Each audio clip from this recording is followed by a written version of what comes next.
Today, do you expect Ian Sams to cooperate?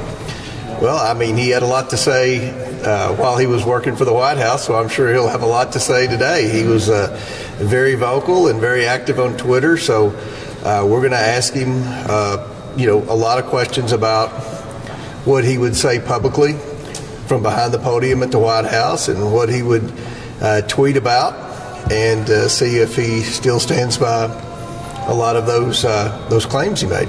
Do you have an update on timing for tomorrow, when you expect to start getting documents from the DOJ on Epstein, and when? No, we just expect to get them tomorrow. And when do you think you might release them publicly? Do you know at all? Well, we're going to review, and we'll work as quickly as we can. This is sensitive information. We want to make sure we don't do anything to harm or jeopardize any victims that were involved in this. But we're going to be transparent. We're doing what we said we would do. We're getting the documents, and I believe the White House will work with us. Can I ask you on tomorrow? This material was already redacted by DOJ, right? So what further redactions or we just want considerations do you have? Well, I can't imagine very many scenarios where we would further redact anything. Usually we have concerns over redaction, so we're just going to see what they send us, and we'll go from there. And you think it'll move out fairly quickly? That's our goal. Do you expect to call more witnesses in this investigation on the Biden decline? Right now, I think you only have this one and 3 more scheduled. Do you need to hear from more people? Well, I think there are a few more people that should want to set the record straight. We'll talk about that at a later date, but what we've said all along is we're going to get through this initial batch of depositions and transcribed interviews, and then go from there. But look, it's very clear the president was shielded from the media, from most of his cabinet secretaries, and from the American people. A lot of activity happened, especially during the lame duck period with that auto pen, and we haven't seen, or I haven't seen anything yet that would lead me to believe that the president knew a lot about what was going on with that auto pen, and that's very concerning. So we're going to have the deposition with Ian Sams this morning, and I'm sure I'll be coming out in an hour or two and giving you an update on what's going on. But thank you all for being here. How integral do you think Sams is to being able to tell us whether Biden assented to using the auto pen, because he was there in the special counsel's office? Are you going to ask him? What are you planning to ask him? Yeah, we're going to ask him a lot of questions about the president's mental state. Ian Sams was the one that came out and was the first to attack the Hur report when it came out, when Hur stated the obvious that the president was in a deep decline.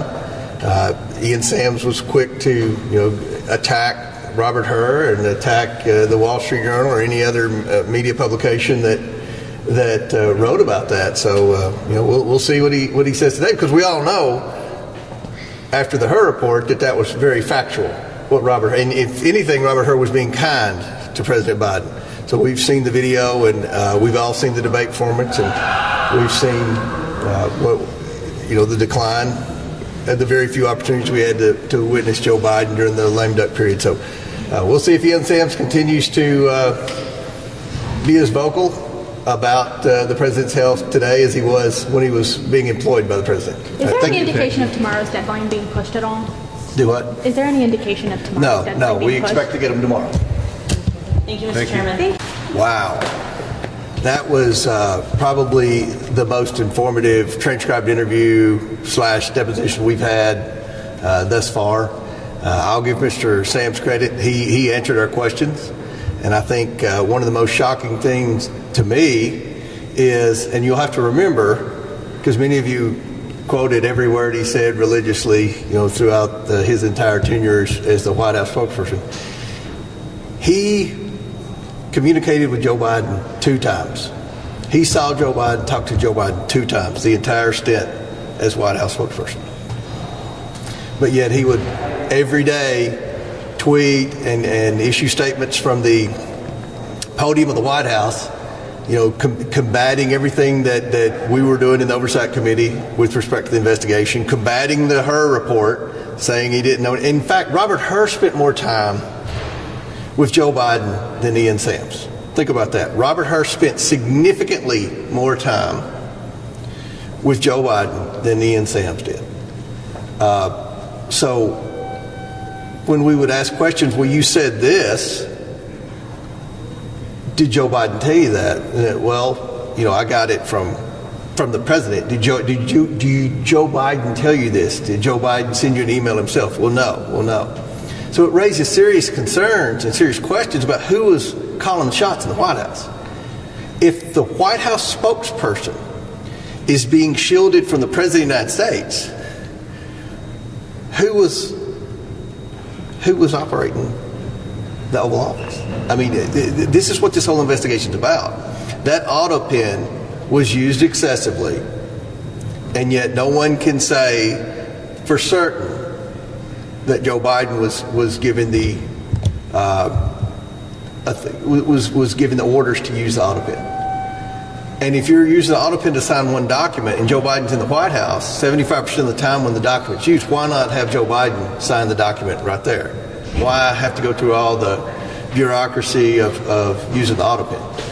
I mean, this was a huge interview today, and I think it contradicts everything that the former Biden people are saying with respect to the president's mental fitness. There were very few people that were around Joe Biden, especially at the end, and that's when the majority of the pardons and executive orders were signed with that auto pen. I mean, I can't say this enough. I want to say this one more time so everyone understands. Ian Sams, who was the White House spokesperson for a significant amount of Joe Biden's time as president, interacted with him two times. So, you know, we're going to continue to bring people in. And again, this person, Ian Sams, is the one that would counter everything Robert Hur, or anytime anyone would suggest that Joe Biden wasn't mentally fit, he would say, no, he's at the top of his game. Every time he tweeted out there several times, he gave interviews on MSNBC. Every time I've interacted with the president, he was sharp. He asked great questions. In there, under oath, he interacted with the president two times, the entire time. The entire time he worked in the White House. That's astonishing. Any questions? Did he tell you what those two times were? Like, do you know what those two interactions No, were? he really didn't have a good memory of the two times he interacted with the president, which would make me think that he didn't interact with him very long. Let this sink in. Not only did Robert Hur interact longer with Joe Biden than Joe Biden's own spokesperson, I interacted more with Joe Biden than Joe Biden's spokesperson. I flew on Air Force One with Joe Biden to Kentucky when we had a tornado. I talked to him on Air Force One. Ian Sams never flew on Air Force One.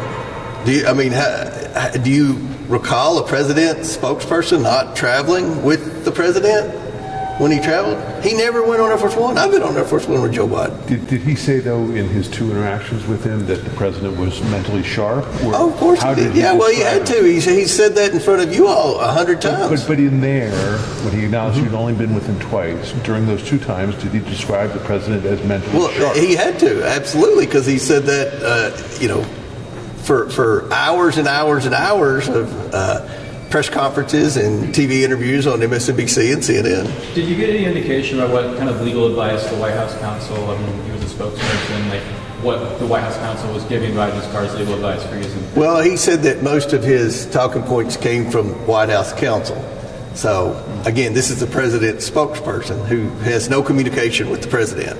It leads to further concern that Joe Biden was not the one calling the shots. And that's what this entire investigation is about. We went through lines in the Hur report where Hur specifically stated that the president's memory was poor, his ability was limited. And and then I went back and asked questions about the Biden investigation, the influence peddling investigation, because if you'll recall, he attacked me every day, saying that there was no evidence and all this. I said, do you stand by that? And he never would answer the question. I said, were you surprised that Joe Biden pardoned his entire family? And he said he was surprised. I said, is that an admission of guilt? I mean, he pardoned the spouses. The only place in the world the spouses were ever mentioned was in our final report. And he pardoned the entire family. It is his last act as president.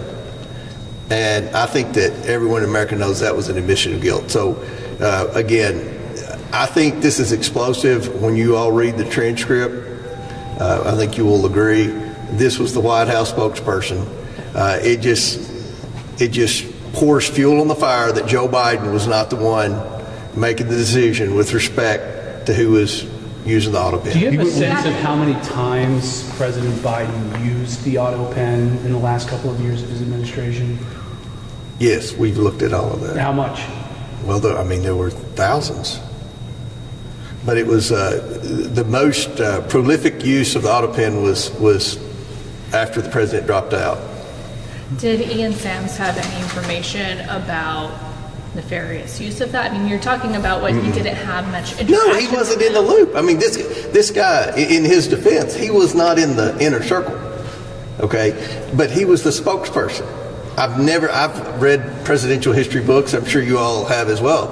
I mean, do you ever know of the White House spokesperson not having access to the president? Sir, he was not the main White House spokesman. But he was not the he press spoke secretary. every day for a year. You're describing him as the main. And we're bringing in the main spokesperson, Ms. Jean-Pierre, very soon. So. What has Democrats' questioning been like in that? The Democrat questions may have lasted 3 minutes. They let him read an opening statement, and they did their basic, what's your favorite color, and who's your favorite cartoon character. I'm exaggerating that, but that was pretty much. So you're getting to the end here. You've got 3 more interviews that are at least scheduled.